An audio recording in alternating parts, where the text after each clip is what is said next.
चल रही थी, महाराज जी ने चलाई शुरू करके फिर वो वहीं की वहीं रोक दी गई। मैं उसी को श्रृंखला को आगे बढ़ाते हुए कुछ निवेदन करूंगा। बिन सत्संग विवेक न होई और राम कृपा बिन सुलभन सोई। बिना सत्संग के विवेक नहीं होता।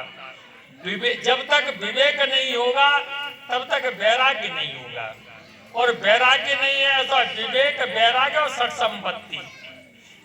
तो जब सबसे पहले विवेक है, विवेक का मतलब है सत और असत को जानने का नाम विवेक है, कि अच्छा क्या है और बुरा क्या है, सत्य क्या है और असत क्या है। उसके बाद होता है, विवेक के बाद आता है वैराग्य। वैराग्य का मतलब यह नहीं है कमंडल लेके डंडा लेके भीख मांग ले, इसका नाम वैराग्य है। काग विष्ठा की तरह यहाँ से स्वर्ग तक के सुखों को त्याग दे, उसका नाम वैराग्य है। अब आती है सठ संपत्ति। सठ संपत्ति में आती है सम। सम कहते हैं मन का निग्रह, दम कहते हैं इंद्रियों का निग्रह। अहिंसा चीटी से हाथी तक किसी का हम अहित न करें। इस प्रकार जब हम मुमुक्षु की स्थिति में आते हैं, तितिक्षा है, जहाँ तितिक्षा में मान और अपमान न हो, न हमारा कोई मान है न हमारा कोई अपमान है, सबसे हम परे हो जाएं, तब उसके बाद आती है मुमुक्षु। जब हम मुमुक्षु हो जाएंगे तो कोई न कोई हमें सन्यासी ज्ञान देने के लिए तत्पर होगा, तब हम जानेंगे कि हम कौन हैं। ताकि पहले हम अपने जा शरीर ही माने बैठे हैं। भैया बड़ी अच्छी तरह से समझा रहे शरीर के काज, मेरा शरीर की सजदज कर रहे हैं, लेकिन वास्तव में तो हम यहाँ आत्मा हैं। शरीर तो हमें बड़े भाग्य मान स्थल पावा, बड़े भाग्य से हमें मनुष्य शरीर मिल गए हो, लेकिन शरीर हम अलग है और शरीर अलग है। कैसे अलग है कि सब कहते हैं मेरो हाथ मेरो पाँव, कोई जी कहते मैं हाथ हूँ, कोई कहते मैं पाँव, मेरो हाथ मेरो पाँव। तो जब मेरो हाथ और मेरो पाँव, तो मैं हाथ पाए अलग हूँ। मैं मन और बुद्धि दोनों ने जाने आया हूँ। मैं मन हुए जानता हूँ और बुद्धि जानता हूँ। कोई पूजा कर रहे बैठा, मुझे भाई लोग सब पूजा का पुजारी है, पूजा कर रहे बैठते तो पूजा करते हुए देखते मन मेरा मन ना है लगो, तो तुम मन हुए जानते हो, मन का है, बुद्धि में ही कामनाएं कर रही है, तो बुद्धि जानते हो। जो मन बुद्धि भाई न जाने पावे सो तुम भाई माँ तक पहुंचना है मन बुद्धि। लेकिन बाकी काज एक साधन है।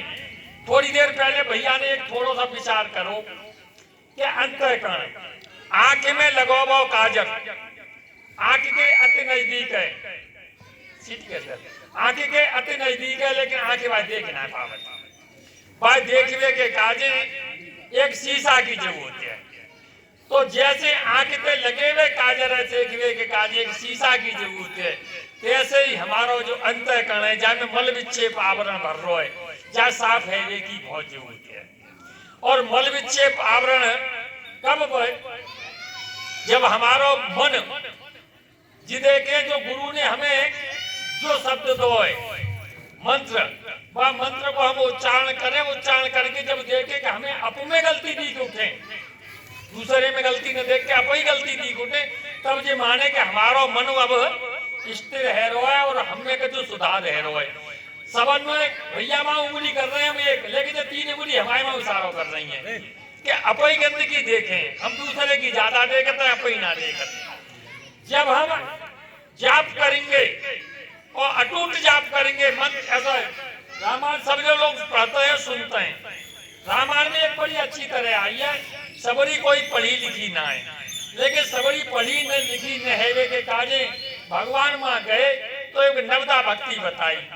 प्रथम भगत संतन कर संगा, दूसरे रतिमन कथा प्रसंगा, गुरुपद पंकज सेवा, तीसरी भगत अमान, चौथी भगत मम गुण गण करे कपट तजिगान, मंत्र जाप में दृढ़ विश्वासा, पंचम भगत सुवेद प्रकाशा, छठवम शील विरत बहु कर्मा और निरत निरंजन सज्जन धर्मा, सातम मौसम जग देखा, मोते संत अधिक कर लेखा, आठम यथा लाभ संतोषा, सपने उनाए देखे परदेशा, आठम यथा लाभ संतोषा, सपने उनाए देखे परदोषा, नवम सल छल बलहीना, मम भरोसे हर्षण दीना, और नौने जिनके एक होई, नारी पुरुष सचराचर कोई।